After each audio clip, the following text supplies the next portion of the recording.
महाराष्ट्र दिनानिमित्त रिसोड तहसील कार्यालयात वृक्षारोपण। महाराष्ट्र राज्याचा स्थापनेचा 65वा वर्धापन दिन 1 मे रोजी सर्वत्र उत्साहात साजरा करण्यात आला।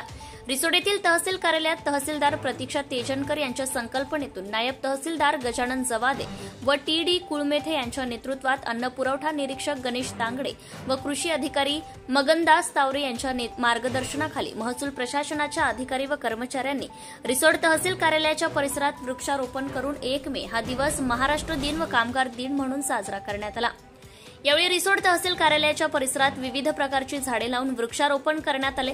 तसेच ही झाडे जगण्यासाठी त्यांना नियमित पाणी देण्याचा संकल्प तहसील कार्यालयातील कर्मचारी प्रवीण पांढरे यांच्यासह इतर कर्मचाऱ्यांनी घेतला असून नियमितपणे पाणी देण्याचे नियोजन करण्यात येणार असल्याचंही त्यांनी सांगितलं। महाराष्ट्र दिन व कामगार दिनानिमित्त रिसोड तहसील कार्यालयाच्या परिसरात वृक्षारोपण करून तहसीलदार प्रतीक्षा तेजनकर यांच्या संकल्पनेतून आगळावेगळा उत्सव साजरा केल्याने रिसोड तहसील कार्यालयातील महसूल प्रशासनाचे अधिकारी व कर्मचाऱ्यांचे सर्वत्र कौतुक होत आहे। केशव गरकळ, धुमाकूळ, महाराष्ट्र न्यूज, रिसोड प्रतिनिधी। आपल्या परिसरातील ताज्या आणि महत्त्वाच्या बातम्या पाहण्यासाठी आजच आपल्या धुमाकूळ महाराष्ट्र न्यूजला YouTube वर सबस्क्राइब करा आणि बेल आयकॉन प्रेस करा।